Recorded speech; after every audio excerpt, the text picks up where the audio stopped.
وَإِن كَذَّبُوكَ فَقُل لِّي عَمَلِي وَلَكُمْ عَمَلُكُمْ۔ اللہ تعالیٰ ارشاد فرماتے ہیں کہ اور اگر آپ کو جھٹلاتے رہیں تو یہ کہہ دیجیے کہ میرے لیے میرا عمل اور تمہارے لیے تمہارا عمل ہے۔ نبی کریم صلی اللہ علیہ وسلم کو کہا کہ اگر آپ یہ جھٹلاتے ہیں تو آپ ان کو کہہ دیجئے کہ میرے لیے میرا عمل اور تمہارے لیے تمہارا عمل ہے۔ انتم بریئون مما اعمل۔ اللہ تعالیٰ مزید ارشاد فرماتے ہیں کہ میں نبی کریم صلی اللہ علیہ وسلم آپ ان کو کہہ دیجئے کہ میں بری الذمہ ہوں، تم بری الذمہ ہو مما اعمل، جو کہ میں عمل کرتا ہوں، وانا بریء مما تعملون۔ اے نبی کریم صلی اللہ علیہ وسلم آپ ان کو کہہ دیجئے کہ اور میں بری الذمہ ہوں اس سے جو تم عمل کرتے ہو۔ اسی طرح سے حضرت ابراہیم علیہ السلام نے بھی یہی الفاظ استعمال کیے سورہ ممتحنہ کے اندر کہ بے شک ہم تم سے اور جن کی تم اللہ کے سوا عبادت کرتے ہو ان سب سے بالکل بیزار ہیں، ہم تمہارے عقائد کے منکر ہیں۔ تو اللہ تعالیٰ انہی کے بارے میں نبی کریم صلی اللہ علیہ وسلم کو بھی یہی کہہ رہے ہیں کہ آپ انہیں کہہ دیجئے کہ تم میرے اعمال کا، میری باتوں کا بدلہ نہیں دو گے، اور تم بری الذمہ ہو ان تمام کاموں سے جو میں کرتا ہوں، اور میں بری الذمہ ہوں تمہارے تمام کاموں سے۔ چلیے اللہ تعالیٰ مزید ارشاد فرماتے ہیں وَمِنْهُمْ مَنْ يَسْتَمِعُونَ إِلَيْكَ أَفَأَنْتَ تُسْمِعُ ثُمَّ وَلَوْ كَانُوا لَا يَعْقِلُونَ۔ اب یہاں پر مزید ارشاد ہو رہا ہے ان لوگوں کا کہ وہ لوگ جو کہ نبی کریم صلی اللہ علیہ وسلم سے کہا جا رہا ہے کہ اے نبی آپ ان کو سنوانا چاہتے ہیں جو کہ بہرے ہیں، ایک تو وہ بہرے ہیں اور اوپر دوسرا وہ عقل بھی نہیں رکھتے۔ جو لوگ بہرے ہوں اور عقل رکھتے ہوں تو ان کو اشاروں کی زبان سے پھر بھی سمجھایا جا سکتا ہے۔ تو اللہ تعالیٰ نبی کریم صلی اللہ علیہ وسلم کو کہہ رہے ہیں کہ کیا آپ ان لوگوں کو سمجھانے کی کوشش کر رہے ہیں، ایک تو جو بہرے ہیں اور وہ عقل بھی نہیں رکھتے۔ اللہ تعالیٰ ارشاد فرماتے ہیں پھر مزید کہ وَمِنْهُمْ مَن يَنظُرُ إِلَيْكَ۔ اللہ تعالیٰ ارشاد فرماتے ہیں اور ان میں سے بعض ایسے ہیں جو آپ کی طرف کان لگائے بیٹھے ہیں۔ اللہ تعالیٰ فرماتے ہیں کہ وہ آپ کی طرف کان لگائے بیٹھے ہیں، اور کیا آپ بہروں کو سناتے ہیں جو سمجھ بوجھ بھی نہیں رکھتے، اور ان میں سے بعض ایسے ہیں جو آپ کو دیکھ رہے ہیں۔ پھر کیا آپ اندھوں کو راستہ دکھلانا چاہتے ہیں؟ وہ کہ اللہ تعالیٰ نے ان کو بصیرت ہی نہیں دی، یعنی کہ وہ آنکھیں نہیں دی جو حق اور سچ کو دیکھ سکے۔ تو اللہ تعالیٰ فرماتے ہیں کہ آپ کی طرف وہ دیکھ رہے ہیں لیکن اللہ تعالیٰ ان کو حق دکھانا ہی نہیں چاہتا۔ ان اللہ لا یظلم الناس، بے شک اللہ تعالیٰ ظلم نہیں کرتا کسی بھی انسان پر، کچھ بھی ذرہ بھر بھی ظلم نہیں کرتا۔ لیکن اللہ تعالیٰ فرماتے ہیں وَلَكِنَّ النَّاسَ أَنفُسَهُمْ يَظْلِمُونَ، لیکن یہ لوگ ایسے ہیں کہ جو اپنی جانوں پر خود ہی ظلم کر رہے ہیں۔ اگر ہم حق اور سچ کو دیکھنے کے لیے اپنی آنکھیں خود ہی بند کر لیں تو اللہ تعالیٰ کا اس پر ہم پر ظلم نہیں ہے، بلکہ ہم خود نہیں دیکھنا چاہتے، ہم خود اس رستے کو پانا نہیں چاہتے۔ اللہ تعالیٰ مزید ارشاد فرماتے ہیں اس دن کے بارے میں، یوم قیامت کے بارے میں وَيَوْمَ يَحْشُرُهُمْ كَأَن لَّمْ يَلْبَثُوا إِلَّا سَاعَةً مِّنَ النَّهَارِ۔ اب یہ لوگ بار بار سوال کرتے ہیں کہ قیامت کی وہ گھڑی کب آئے گی، قیامت کب آئے گی، قیامت کب آئے گی، کہ آپ ہم سے بار بار وعدہ کر رہے ہیں، تو اے نبی بتائیے کہ وہ قیامت کب آئے گی۔ اللہ تعالیٰ فرماتے ہیں انہی لوگوں کو جواب دیتے ہوئے یہ کافروں کو ساری باتوں کا جواب دیا جا رہا ہے، اور ان کو وہ دن یاد دلائیے جس میں اللہ کو ان کو اپنے حضور جمع کرے گا، تو ان کو ایسا محسوس ہوگا کہ گویا وہ دنیا میں سارے دن کی ایک آدھ گھڑی رہے ہوں، یعنی وہ دنیا میں صرف ایک آدھ گھڑی کچھ لمحے رہے ہوں، اور گویا کہ وہ دنیا میں سارے دن کی ایک آدھ گھڑی رہے ہوں گے اور آپس میں ایک دوسرے کو پہچاننے کو ٹھہرے ہوں، یعنی کہ آپس میں یتعارفون بینہم، عرف سے ہے یہ لفظ، یعنی کہ عرف کا مطلب ہوتا ہے کہ پہچاننا، جان پہچان ہونا۔ تو عرف ہم تبھی رکھتے ہیں کہ کسی کی پہچان کے لیے کوئی نام رکھ لیا جاتا ہے۔ تو اللہ تعالیٰ فرماتے ہیں یتعارفون بینہم، کہ جب وہ قیامت کے دن وہ آپس میں ایک دوسرے کے آمنے سامنے کھڑے ہوں گے تو وہ یہ گمان کریں گے کہ جیسے کہ دنیا کی زندگی میں جو رہے ہیں وہ من النہاری، دن میں سے کوئی ایک گھڑی ہی رہے ہیں، یتعارفون بینہم، کہ وہ ایک دوسرے کو صرف پہچان ہی پائے۔ قد خسر الذین کذبوا بلقاء اللہ وما كانوا مہتدین، حالانکہ رشتہ داریاں ہوں گی اور حالانکہ خونی رشتے ہوں گے لیکن ان سب سے وہ انکار کریں گے۔ اللہ تعالیٰ فرماتے ہیں قد خسر الذین، یقیناً خسارے میں پڑے وہ لوگ جنہوں نے اللہ کے پاس جانے کے دن کو جھٹلایا، کذبوا بلقائی، اللہ کی ملاقات کو جھٹلایا، وما كانوا مهتدین، اور اللہ تعالیٰ فرماتے ہیں اور وہ ہدایت پانے والے ہرگز نہ تھے، وہ ہدایت پانے والے ہی نہ تھے، اس لیے وہ اللہ تعالیٰ کو جھٹلاتے رہے، وہ اللہ تعالیٰ کی باتوں سے انکار کرتے رہے۔ وَإِمَّا نُرِيَنَّكَ بَعْضَ الَّذِي نَعِدُهُمْ أَوْ نَتَوَفَّيَنَّكَ فَإِلَيْنَا مَرْجِعُهُمْ ثُمَّ اللَّهُ شَهِيدٌ عَلَى مَا يَفْعَلُونَ۔ اللہ تعالیٰ فرماتے ہیں کہ اور جس کا ان سے ہم وعدہ کر رہے ہیں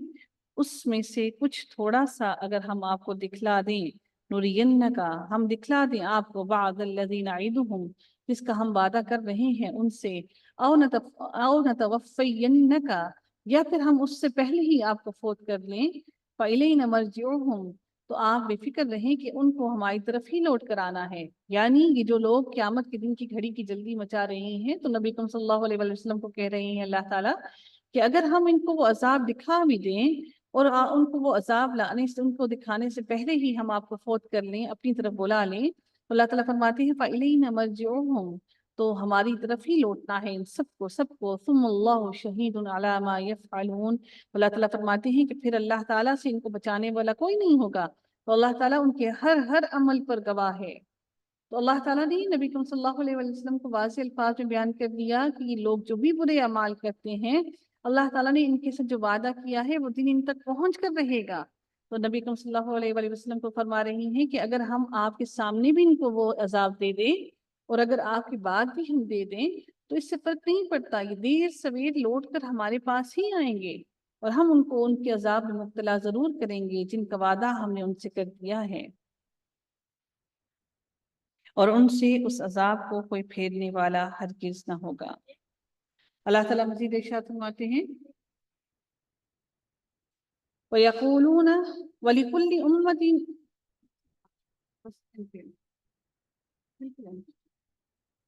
نہیں یہ بھی ٹائم ہے، وَلِكُلِّ أُمَّةٍ رَسُولٌ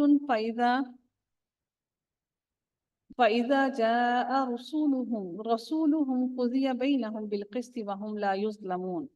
اللہ تعالیٰ فرماتے ہیں اور ہر امت کے لیے ایک رسول ہے، ہر امت کے لیے اللہ تعالیٰ نے ایک رسول بھیجا، فَإِذَا جَاءَ رَسُولُهُمْ، اور جب ان کے پاس رسول آ چکتا ہے ان کا فیصلہ انصاف کے ساتھ کیا جاتا ہے اور ان پر ہرگز کوئی ظلم نہیں کیا جاتا۔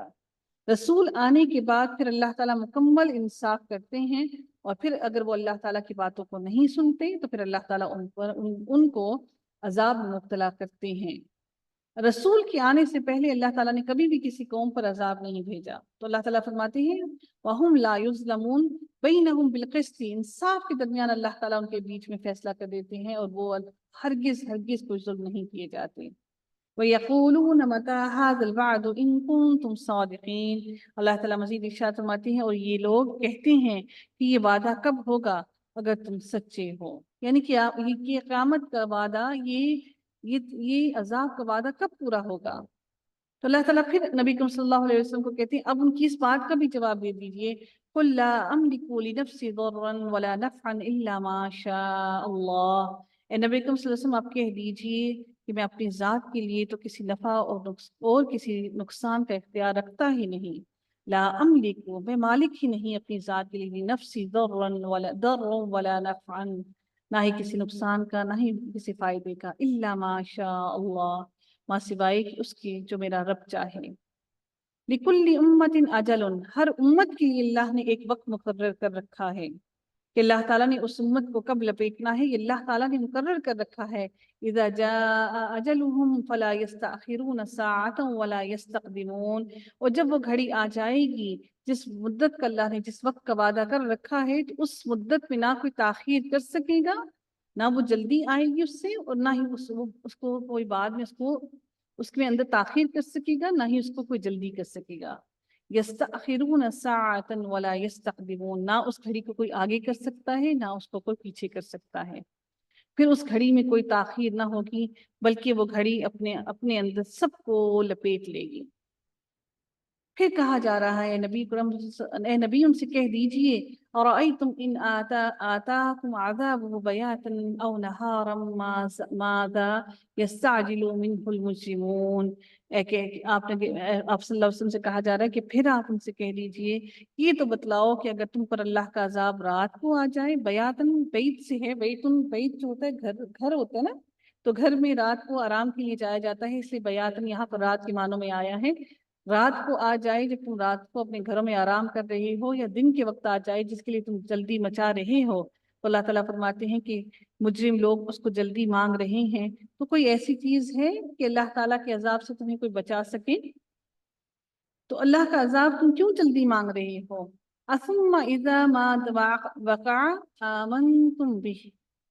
کیا پھر جب وہ آ ہی جائے گا تم پر تو کیا اس عذاب کے آ جانے کے بعد آمنتم بھی، کیا تم پھر ایمان لے آؤ کہ اس عذاب کے آ جانے کے بعد؟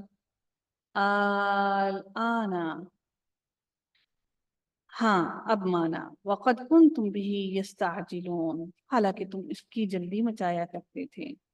یعنی عذاب تو ایک نہایت ہی ناپسندیدہ ترین چیز ہے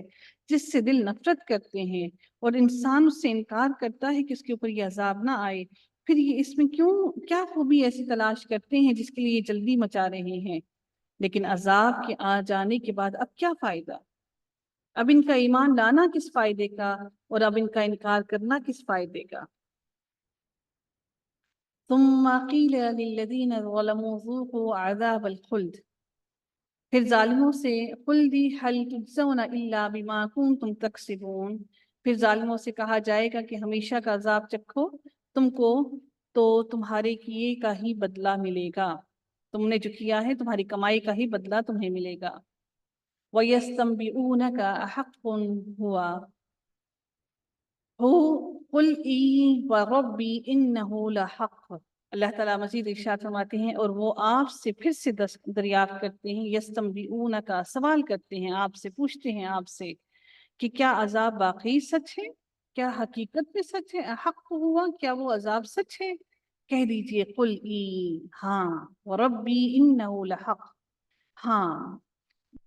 کہہ دیجئے آپ کہ ہاں قسم ہے، وربی، واو آنے کی وجہ سے جب بھی اسم کے ساتھ زیر آ جائے تو اس کا مطلب ہے یہ قسمیہ ہے، قسم ہے میرے رب کی، انہو، بے شک وہ، لحق، وہ حق اور سچ ہے، جو عذاب آ جائے گا وہ حق اور سچ ہے۔ اللہ تعالیٰ فرماتے ہیں وما انتم بمعجزین، اور اللہ تعالیٰ کو وہ عذاب لانے سے، اس کو ان پر مسلط کرنے سے کوئی چیز عاجز نہیں کر سکتی،